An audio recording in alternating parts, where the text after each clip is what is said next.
Gareth Jones, and I'm here in Dijon, playing this evening with Kankis in La Vapeur.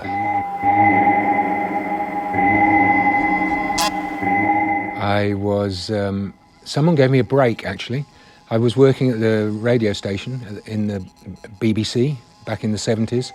I was very keen to record music, and I managed to get the attention of a wonderful producer and musician called Mike Finesilver, who had a very small 8-track analog studio, high-quality analog studio in Stoke Newington in London, and he gave me a chance. So thank you, Mike.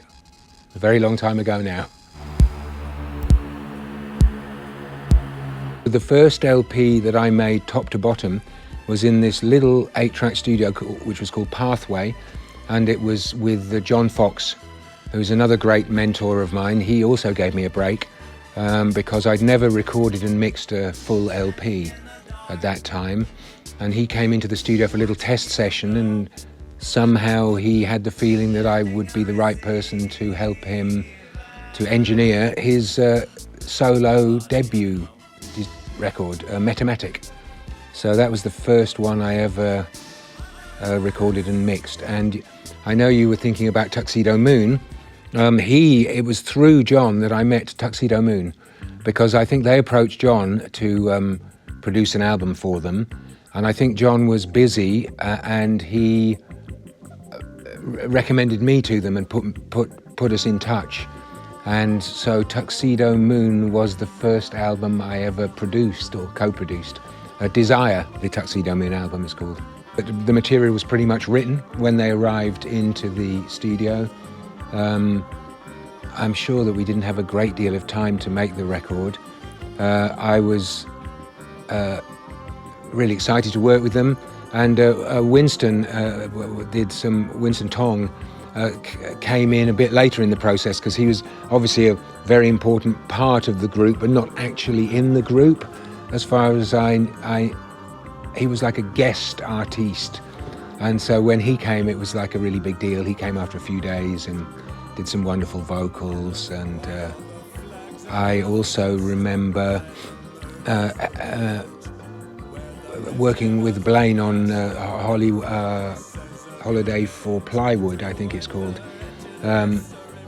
where he did a string arrangement, and I introduced him to a couple of dear friends of mine, string players. Ali Robinson and played the cello, and another woman played the violin. So, John Foxx, after we made Metamatic, decided he needed his own recording studio, and I was kind of employed as his sound engineer at the time. And so I was in the lucky position of being able to help set up this studio, which John paid for. And I didn't know a great deal about building studios, but I was very keen to learn. So John built this wonderful studio in East London, in Shoreditch, in Holywell Lane, called The Garden, which is actually very close to where I still work, at Strongroom. And because he was an electronic musician, and he'd built a new studio, which was kind of very clean cut and minimal, because he had a very minimal and clear aesthetic, John did. He attracted the attention of certain musicians who were perhaps not comfortable in working in the more traditional 60s and 70s studios with lots of deep carpets and stone on the walls and everything. It had a very different look and feel, John's studio. So somehow Depeche Mode were about to start work on their third album. It was a very important album for them. And they decided to find a new studio to work in. And they came to the Garden studio to check it out. I was not that interested in the band at the time. John recommended me. He said, you should really do this session with the band, because they're a great band, and Daniel Miller's a very interesting person. And I knew Warm Leatherette, of course, Daniel's first single, the first single on Mute. But I was interested in jazz and reggae and more alternative music, and Depeche Mode were a bit pop for me, to be honest. They were, I thought, at the time. in my arrogance, my youthful arrogance. So I turned the session down, and I didn't meet them. And they came to the studio, and they liked the studio, but they didn't really connect with the engineer that John had set them up with to work. So they went back to John again, because this was in the days now, everyone knows everyone, and there's the internet, and you can work with anyone all over the world, really easy. But back in those days, we were all a lot younger and a lot more in much smaller networks. So I think Daniel probably went back to John and said, look, John, we like this, the band like the studio, I like the studio. We're not convinced about the engineer. Do you know anyone else? So John came back to me again and said, look, Gareth, you really need to meet these people. They're really interesting. It's going to be a good project to do. Obviously, he wanted the band in the studio as well, but he was also thinking of me, I think. So he pushed me, really. So I was like, all right, I'll go and meet them. So I went to meet them in the record company office, and straight away I realised that they were creative, funny, interesting, serious people, you know. And my prejudice kind of fell away, and I was delighted to meet them. And so I got the opportunity to open a very long and productive working relationship, both with the band in the early days and obviously with the label. Alan was the new boy in the band, so there were two new elements really to the working process. Daniel knew the rest of the band extremely well, and I would say, but me and Alan were kind of new to the, and we didn't know each other, but yeah, Alan was at that time, and still is, I'm sure, super interested in record production and technology and soundscapes and arrangements, in a way that at that time other members of the band weren't particularly interested. Obviously that's all changed in the decades since then. Martin and Dave have also become very deeply interested in how studios work and how you make records. Of course they have. But at that time they weren't so interested. Martin got a bit bored. He was very creative, but he had a shorter attention span. So yeah, basically me and Daniel and Alan spent a lot of time in the studio together, morning till night, week after week, and a great deal of fun we had. I discovered Wire through working with them later, yeah, and they were in a very, in fact, I don't know if they ever stopped, but it was a kind of a reforming of Wire, right? So. And they were very interested in exploring whole new ways of working. I was not sufficiently experienced as a producer to be able to direct them back more towards their original sound, because of course the original sound of Wire is awesome, and they rediscovered their original sound later again, and how amazing and impressive that was. So I was with them in this kind of strange period where they were looking to explore new areas and new technology, and I really knew nothing about their original sound. So we made these couple of beautiful records, and but my main regret, if you like, with Wire is that I wasn't able to build more of their original sound into the productions that I did with them. Because I was just off on a wave of exploration of new stuff. But nevertheless, it was a great experience working with them, and like all the musicians I've worked with, really, I'm kind of that's where I've learnt all my any skills and techniques I have. Really, I've learnt from the musicians, because I never started as an assistant in a giant studio watching great producers work. It was always learning from musicians, and I learned a great deal from Graham and Bruce and Colin and Rob. So that's my Wire experience, and that's probably why those two records sound so very different from the earlier work, because they wanted to explore new areas and I knew nothing about the earlier work, basically. Erasure, a mute band. But as far as I know, when they were making Wild, Andy wanted to have a bit more time to work on vocals, because in the previous records, a lot of, especially in those days when we weren't very experienced, quite often the vocals got done very quickly at the end of the evening or at the end of the week when all the backing track was made. And Andy wanted to have a bit more time to explore his vocal arrangement ideas and harmony ideas and performances. So the band and Daniel had the idea to have two producers work with them, one more to focus with Vince, working on the music, and one more to focus on Andy, working on the vocals. So this was an example of very early. Vocal production's a really common thing now, but we got involved in that very early, back in the 80s, where I was kind of hired as a vocal producer. And that came about through our dear friend and huge talent, Diamanda Gallas, who was also on Mute Records at the time. And I'd made a couple of records with her, and she was kind enough to recommend me to Andy. But I think she knew Andy through her deep involvement in the gay movement as it was at the time. And they were great. They I don't know if they were great friends, but they certainly knew each other through the label. And she said to Andy, Gareth Jones is really good with vocals, so whatever, which was very kind of her. And thank you, Dee. Thank you, Lady Di, for that.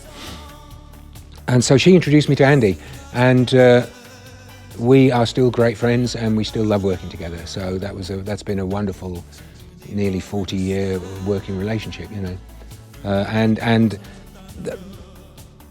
That's how I met them, basically, and we carried on from there.